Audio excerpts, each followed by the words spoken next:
So I tried to make the reflection question as clear as I could, but I fear it might be just a little bit confusing still, so I want to walk you through it with an example of what I'm looking for. So in experiment number 3, we had our galvanometer.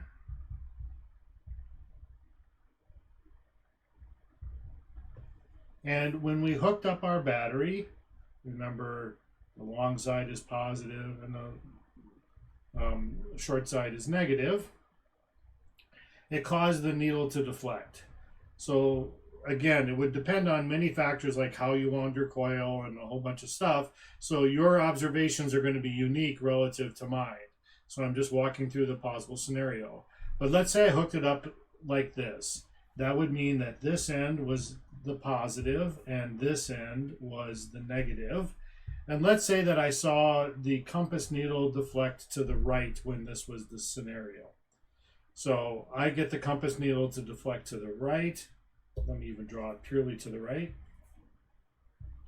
When I have plus on the top and minus on the bottom, so I have plus top minus bottom, and you should have observed that when you flipped it, so the minus was on the top and the plus was on the bottom, that the compass needle deflected the other way.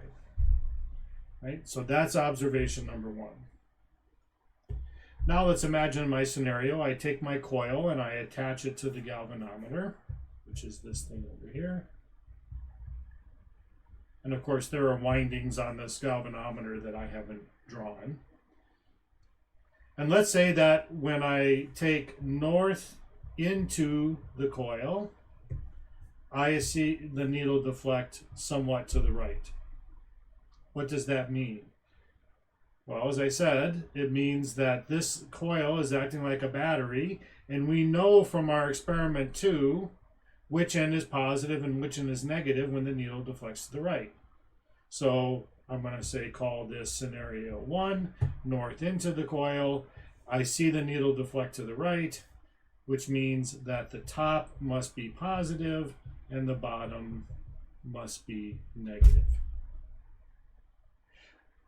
Again, this is my imaginary scenario. There's all sorts of possibilities depending on how your various coils are wound.